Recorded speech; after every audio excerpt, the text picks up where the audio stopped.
Good morning students. जैसा कि आप सब जानते हैं कि कोरोना महामारी की वजह से ऑफलाइन क्लासेस नहीं लग पा रही हैं। इसके लिए उच्चतर शिक्षा विभाग हरियाणा के द्वारा ऑनलाइन मोड से कक्षाएं लगाने का प्रयास किया गया है ताकि विद्यार्थियों की पढ़ाई का नुकसान ना हो सके। इसके लिए मैं पिंकी वाला, असिस्टेंट प्रोफेसर संगीत वादन, गवर्नमेंट कॉलेज नारायणगढ़, संगीत के कुछ महत्वपूर्ण विषयों पर चर्चा करूंगी, जिनमें वादी, संवादी, अनुवादी और विवादी विषय शामिल रहेंगे। सबसे पहले हम बात करते हैं वादी स्वर किसे कहते हैं। वादी स्वर जो स्वर राग में अन्य स्वरों की तुलना में अधिक प्रयोग किए जाते हैं उन्हें वादी स्वर कहकर पुकारा जाता है। यानी जिन स्वरों का किसी राग में बार बार प्रयोग किया जाए उन्हें उस राग के वादी स्वर कहकर पुकारा जाता है। जैसे राग भूपाली का वादी स्वर ग है और राग देशकार का वादी स्वर धा है। इन दोनों रागों में यह स्वर अन्य स्वरों की तुलना में अधिक गाए जाते हैं या बजाए जाते हैं, इसीलिए इन स्वरों को राग का वादी स्वर माना गया है। वादी स्वर को संगीत में राजा के समान माना जाता है। जितना महत्व एक राज्य में राजा का होता है, ठीक उतना ही महत्व राग में वादी स्वर का होता है। वादी स्वर को राग का प्राण स्वर या अंश स्वर माना जाता है। वादी स्वर के आधार पर ही रागों का गाने का समय निश्चित होता है और कभी कभी तो रागों के गायन का आरंभ और समापन दोनों ही इसी स्वर पर होते हैं।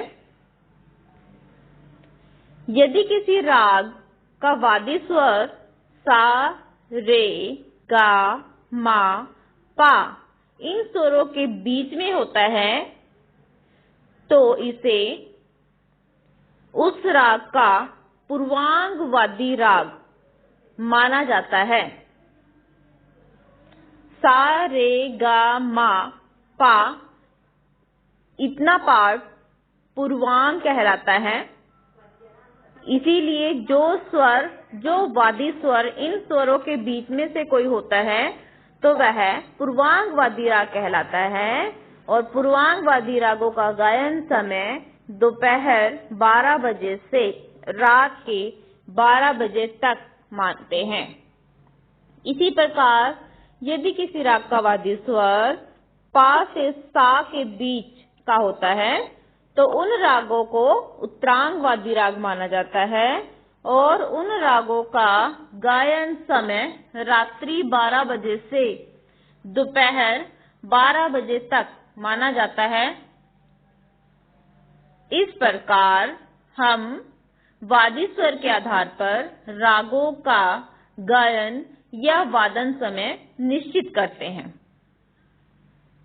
संवादी राग में जिस स्वर का प्रयोग वादी से कम और अन्य स्वरों से अधिक किया जाता है उसे संवादी स्वर कहकर पुकारा जाता है। संवादी स्वर को मंत्री की उपाधि दी गई है क्योंकि जो वादी स्वर है उसे राजा के समान माना गया है, तो संवादी स्वर को मंत्री के समान माना जाएगा। क्योंकि संवादी स्वर वादी स्वर से कम और बाकी स्वरों से ज्यादा प्रयोग होता है, इसीलिए संवादी स्वर को संगीत में मंत्री के समान उपाधि प्राप्त है।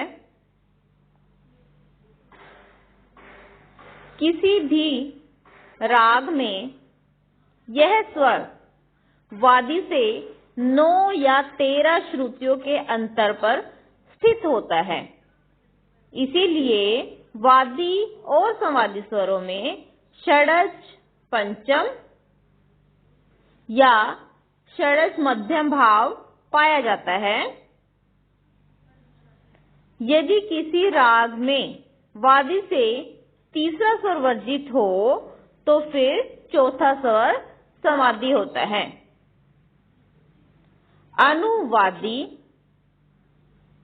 वादी संवादी स्वरों के अतिरिक्त राग में जो अन्य स्वर लगते हैं उन्हें अनुवादी स्वर कहा जाता है, जैसे राग भूपाली का गा वादी और ध संवादी तथा अन्य सा रे पा स्वर अनुवादी स्वर हैं। राग में अनुवादी स्वर को पर्जा का दर्जा दिया गया है। जिस प्रकार हम पर्जा के बिना राज्य की कल्पना नहीं कर सकते, ठीक उसी प्रकार अनुवादी स्वरों के बिना भी किसी राग की कल्पना नहीं की जा सकती। अनुवादी स्वरों की संख्या 3 से 5 हो सकती है। विवादी स्वर ऐसे स्वर जिनका राग में प्रयोग नहीं किया जाता, अर्थात जो स्वर राग के लिए अनुपयोगी हों, विवादी स्वर कहलाते हैं।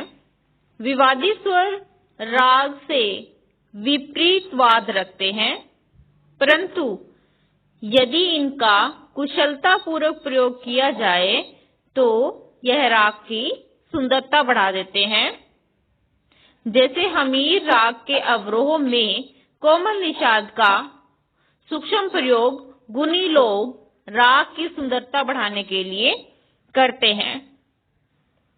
विवादी स्वर को शत्रु की संज्ञा दी गई है, लेकिन कभी कभी समय पड़ने पर शत्रु से भी मेल मिलाप रखना पड़ता है। उसी प्रकार राग में विवादी स्वर का कभी कभार सुंदरता बढ़ाने के लिए प्रयोग कर लिया जाता है। तो ये थे संगीत में वादी, संवादी, अनुवादी और विवादी स्वर पर चर्चा।